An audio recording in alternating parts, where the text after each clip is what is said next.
The South Carolina ATE Center of Excellence has had the privilege of being funded for a number of years now, approximately 16.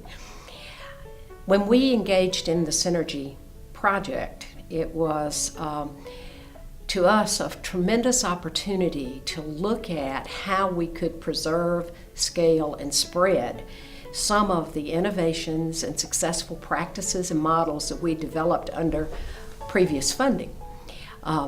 So many times you are able to do really good work with the grant funding, but then that funding ends.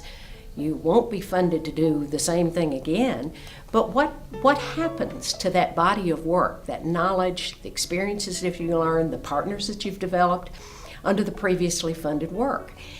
Synergy's provided that opportunity for us to look at how we could continue to push those innovations out, to help other people embrace what we've learned, benefit from what we've learned, use the models that we developed, and to carry this work forward. I think we are unique in Synergy in that most of the other centers involved in this project are targeting a component of their currently funded work for scale and spread, whereas we have chosen something that we developed under funding that we no longer have. And this is residual, if you will, from previous work. And so what they are preparing themselves for is a potential eventuality of not being funded to do this work, and where can they take it from here. That's our reality. We do not have funding to do what we would like to do with our previously generated innovations. So this has been a terrific opportunity for us, and we have learned some extremely valuable things. Quite frankly, a few lessons that we wish we had known 10 years ago. One of the things that has been most important is that understanding of having co-leaders and actually giving up something to let it live. That was sort of an aha moment for us. Learning that it was okay if your implementation sites morphed, changed, innovated with your innovation, took it to some different direction, some different level, used it in a different application. And as we became aware of that, and as we let go of the proprietary ownership of even our labeling, our name, our branding, our belief that to get the best outcomes you had to do it our way, amazing things started to happen. And our innovations have absolutely taken on a new life. We have more people today approaching us, wanting to use our model, taking our model and doing new and different things with it today than we did when that was our primary focus of our work. At that point in time, we were selling, we were pushing, we were adhering to a particular model. You know, this is what we've got, this is the way you ought to do it, and if you want to be a partner or an implementation site, this is how you've got to do it. When we let go and started saying, sure, use it however it'll work for you. Here's a resource for you, we will help you, we will go on this journey with you, but we will be co-leaders. We want you to take ownership of this. We want you to make it your own. And as that realization surfaced, we actually took a faculty development event that was extremely powerful. Our faculty just loved getting together and working together on the core teaching methodology of problem-based learning. That's kind of the DNA of our innovations. We applied it first to engineering technologies and realized then that it really would work for any technician education and quite frankly for any education to improve the educational experience for students and to make them much more workplace ready. So how do you get people to use the problem-based learning? How do you get them to adapt this to improve technician education? Our faculty development retreats were a very effective way of doing this from our previous work. We knew that. So how could we keep doing that when we weren't funded to do that? And what we've learned is that we can partner with other people. We can bring resources in from places we had never considered doing before.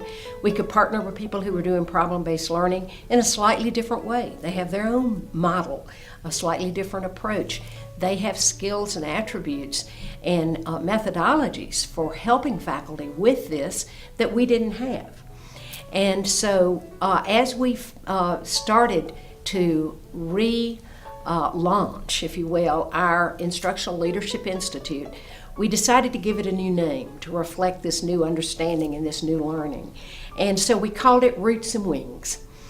And so this year in 2012, we will be hosting the second of our newly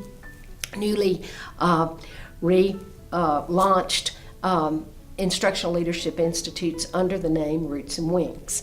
And what we mean by that is that all of the participants have roots to our South Carolina ATE model, the methodology, the problem-based learning.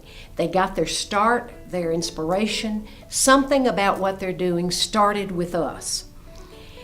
But now we want them to be co-leaders, we want them to take ownership, we want them to now spread their wings and fly off and help other people do this, to help them become the folks that are spreading the innovation, that are taking it to scale in their environments and using it in new and innovative ways.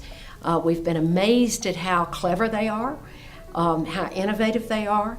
They've come up with some things that have really benefited our project. We have ended up learning from them, whereas we started out being sort of the seat of knowledge. You know, we developed the model, we were the ones that really understood it, knew how to do it. Now we're realizing that they are teaching us, and they are helping us make our original model much more than it was initially. And so it's been an exciting journey. And so this year, our Roots and Wings event is more than doubling from the size it was last year. We had 20 participants last year. I think we're going to have about 60 this year.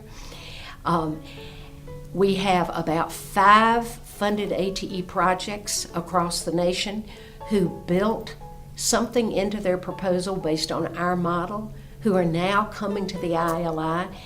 They will be co-instructors, co-workers, co-leaders, and we are creating a community of practice that others have tried to establish a community of practice around problem-based learning, and they've really struggled with that.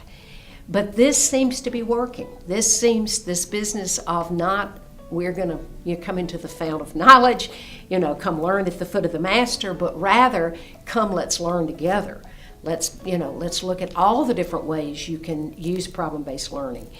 Look at it as a spectrum of ways of implementing this methodology. No one model, no one brand, no one particular curricula that you have to use, but rather the understanding that this is a powerful teaching methodology, and we can all contribute to more people using it, more students benefiting from it. So that's been a very exciting thing for us, is to understand that.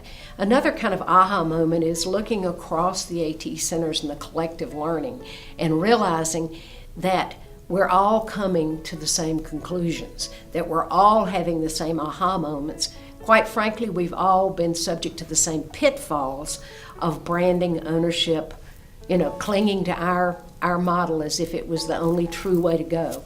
And I think that now that there's this group that understands that that is not the way to spread innovation and not the way to scale projects, I think that we, each one, have a network. We all work with a lot of other people who are either putting in grant proposals, their implementation sites for our currently funded work, whatever has allowed us to work with these people and create these networks. We're spreading this knowledge. We're sharing what we know with them. And hopefully they will learn much earlier in their process what we are just now learning, and therefore they will be able to diffuse their innovations much more effectively and much more quickly than we have been able to do. So it's really been a fabulous journey to learn from the best of the best. Jim Daring and Chris Deedy have been wonderful teachers, and have taught us things that we really need to know but would not have had any other opportunity to learn about. And another aspect of Synergy that I think is worth mentioning is the network of the individuals working on centers who are not necessarily the PI or the director. Each of these centers is staffed with some incredible people who are busy getting the work done but aren't always out networking. The center directors and PIs have a lot of opportunities to network, to see each other, to share. We make a lot of presentations around the country. We go to conferences, we see each other, we talk at a certain level about our work and about where we're going with this program. And we tend to think at a much more programmatic ATE program level. The people that work with us in our centers have some incredible technical expertise. They have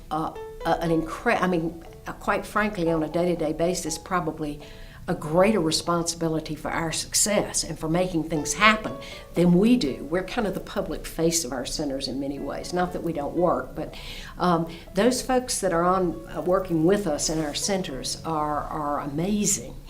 And for the first time, they've kind of come out of the closet. They're out there. They're finding out who their counterparts are at other centers.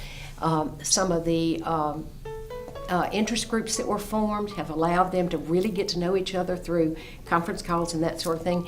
So now we have probably quadrupled the number of go-to people where we know where we can find the expertise we need, help with a particular thing. It may be social media, it may be marketing or publications or particular aspects of internship programs, or all the various models that are being developed across the country that are applicable across centers, that are not necessarily discipline specific, but they're these tools and know-how that are making each center very effective in its own way.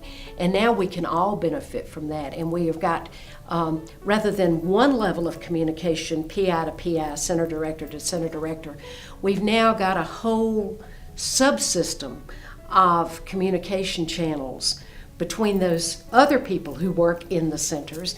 And I think it's certainly benefiting our center, and has enriched what we're doing. We're learning from them. We hope maybe they're learning some things from us. It does seem to be a two-way street, and I think that whole exchange process has added a real level of richness to the ATE community, which is unique in its own right. It is a very sharing community. As Gerhard Salinger is inclined to say, across the community colleges and the entities that engage in the ATE program, we have a highly undeveloped sense of intellectual property. We are very willing to share. We're not so worried about somebody taking our ideas. Instead, we really want somebody to take our ideas and to use them and to spread them.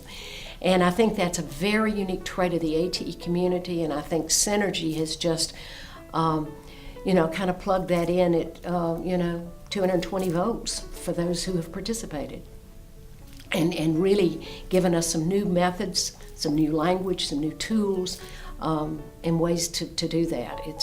That has been extremely beneficial, and we're just very, very happy that we said yes when invited, and that the team said yes, come join us for this journey. It's been really, really beneficial and helpful, and I think that the impacts of this will probably be most evident 10 years from now.